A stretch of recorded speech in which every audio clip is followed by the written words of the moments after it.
Bonjour tout le monde, mon nom est Éric Cloutier. Je m'apprête à vous faire un petit tutoriel sur comment faire votre premier dessin et surtout comment exporter ce dessin-là du logiciel Fusion 360 vers votre application préférée.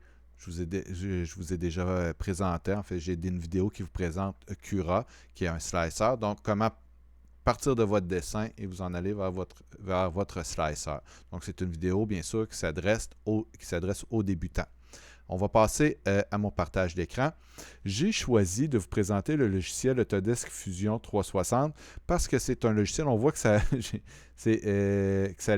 ma licence expire dans 15 jours, mais je ne sais pas pourquoi, là, je l'ai ouvert puis je l'avais, mais normalement, vous pouvez vous ouvrir une licence éducationnelle gratuite. Donc, si vous ne faites pas des projets industriels pour faire des sous, vous pouvez vous demander avec votre adresse de courriel de votre institution d'enseignement une licence gratuite d'Autodesk Fusion. C'est un logiciel qui peut paraître complexe, mais qui est quand même assez simple lorsqu'on l'apprend pas à pas pour faire nos premiers dessins. Alors, aujourd'hui, tout ce qu'on va dessiner, c'est un cube de 1 cm par 1 cm. Souvent, c'est le type de cube qui est utilisé pour calibrer les imprimantes 3D. Donc, on dessine un cube ou on télécharge un cube de 1 cm par 1 cm, de 10 mm par 10 mm, et par la suite, on l'imprime. Et on prend notre pied à coulisse et on mesure ce cube-là pour savoir si notre imprimante elle est bien calibrée. Donc, si on l'a dessiné de 1 cm, mais notre cube, lorsqu'on le mesure, on peut voir c'est quoi la marge d'erreur. On est pile poil à 1 cm par 1 cm par 1 cm. Donc, comment je dessine mon premier cube? Première des choses, dans les outils d'Autodesk Fusion, on a créé. Moi, je l'ai mis en anglais ici parce que souvent, les tutoriels qu'on trouve sur YouTube sont en anglais. C'est plus facile de retrouver nos fonctions. Donc, on a ici Create a Sketch. Donc, il faut commencer, avant de pouvoir faire notre pièce en 3D, dessiner notre pièce. Il faut faire notre sketch. Donc, on clique dessus. Et là, il nous demande sur quel plan tu veux commencer à dessiner ta pièce. Donc, on a les trois axes X, Y et Z. Moi, souvent, je viens ici, sur mon petit cube en haut, et j'aime ça la dessiner, commencer ma vue du dessus. Donc, je vais cliquer sur Top, et je vais venir sélectionner ici ce plan-là. Maintenant, je suis prêt à dessiner. Donc, je vais faire ma pièce en 2D pour commencer. Je sais qu'un cube est composé de plusieurs carrés. Fait que je vais venir dans mes outils ici. Il y a plusieurs façons de dessiner un carré. Je peux le dessiner en faisant des lignes, mais je suis chanceux. J'ai un outil qui s'appelle rectangle ici qui va me permettre de faire mon carré. Parce que bien, en sélectionnant, je peux faire un rectangle ou un carré en partant de 2 points ou en partant d'un point central. Moi, étant donné que c'est la seule chose que je vais faire avec vous aujourd'hui, je vais choisir le point central. Je vais venir le placer au centre de mon dessin. Et je vais cliquer et je vais étirer pour faire mon dessin. Vous voyez, il y a les mesures en millimètres qui s'affichent à gauche et au-dessus de ma pièce. Je peux taper, au lieu d'y aller à tâtons en glissant jusqu'à la bonne grandeur, je vais marquer 10 mm et je vais faire tabulation et je vais aller faire 10 mm. J'ai donc, et je fais Enter, j'ai donc présentement un carré de 10 mm par 10 mm, donc 1 cm par 1 cm. J'aurais pu faire un rectangle, j'aurais pu faire, peu importe la pièce, je veux y aller très simplement. J'aurais pu aussi le dessiner en utilisant l'outil ligne.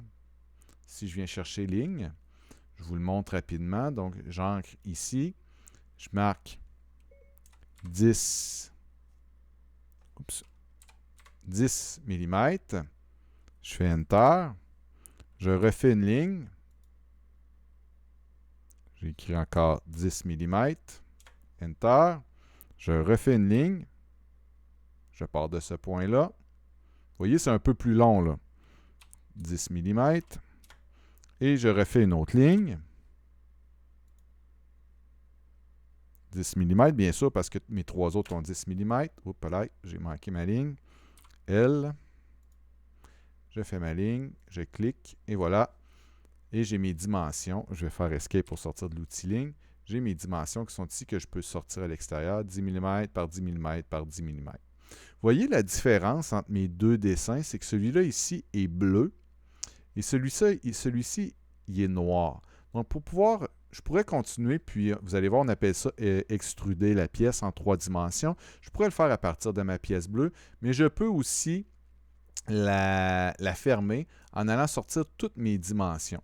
Donc, je pourrais faire sur mon clavier D pour dimension. On voit ici que la fonction vient de s'activer.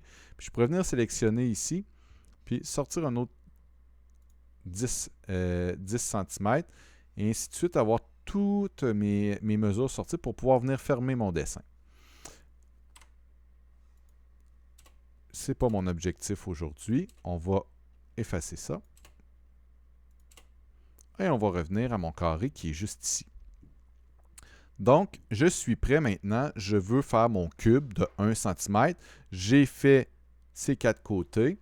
Je vais venir chercher, je vais maintenant écrire Finish Sketch. J'ai terminé mon dessin. Je vais sélectionner ma forme et je vais venir faire Extrude ici. Et bien maintenant, je veux avoir un cube de 1 cm par 1 cm par 1 cm. Donc, je vais revenir mettre 10 mm, mais sur la hauteur. Donc, Enter. Vous voyez, si je tourne ma pièce, excusez-moi, Cancel. Je peux la bouger ici avec mon petit cube. Vous voyez, j'ai maintenant un cube de 1 cm par 1 cm par 1 cm. Vous venez de faire votre premier dessin dans Autodesk Fusion, qui est un cube de 1 cm par 1 cm par 1 cm. Et c'est comme ça que ça commence. Par la suite, vous allez en faire 2, 3, une sphère, des triangles, vous allez les combiner et à un moment donné, vous allez devenir tous meilleurs que moi en dessin. Ça ne sera pas dur à battre. Il y en a fort probablement qui sont déjà meilleurs. Voilà, donc j'ai fait mon premier cube. Là, je veux l'imprimer, ce cube-là. Qu'est-ce que je fais? Je m'en vais faire fichier, enregistrer, imprimer comme une feuille de papier. Ce n'est pas tout à fait comme ça que ça fonctionne. On vient ici dans File. Première des choses, je dois le sauvegarder. Donc, Save. On le sauvegarde à un endroit qu'on va être capable de retrouver. Et par la suite, je viens cliquer sur la petite flèche ici et je vais faire Exporter. Et je viens choisir le type de fichier dans lequel je veux l'exporter. Et pour faire une impression 3D, on doit avoir un fichier .stl pour l'envoyer dans notre slicer, dans notre logiciel qui nous permet de créer les fines couches, puis le fichier qu'on va mettre dans l'imprimante pour imprimer. On doit avoir un fichier STL. Je choisis STL et je lui dis à quel endroit je veux l'avoir. Moi, je l'envoie sur mon desktop, sur mon bureau d'ordinateur et je fais exporter. Et là, selon la grosseur et la complexité de votre dessin, le nombre de pièces et le nombre d'assemblages, ça va prendre un certain temps à faire la conversion vers un fichier STL qui, lui, lorsque ça va être terminé, va se retrouver sur mon bureau et je vais pouvoir le prendre et le mettre dans mon logiciel. Par exemple, si vous avez regardé mon tutoriel sur Cura, dans le logiciel Cura.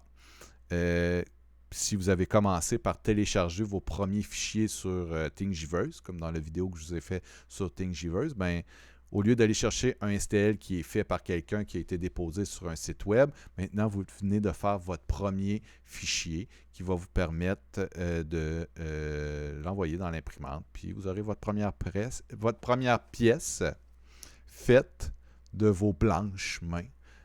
C'est pas plus compliqué que ça. L'idée, c'est pas de prendre 15 minutes, c'est de vous faire des courts tutoriels sur différentes choses que vous allez pouvoir faire. Et là, on est vraiment à la base de tout, l'utilisation d'un logiciel. Dans le cas présent, j'ai choisi Autodesk Fusion 360. Je vais assurément vous faire des petits tutoriels comme ça avec d'autres logiciels.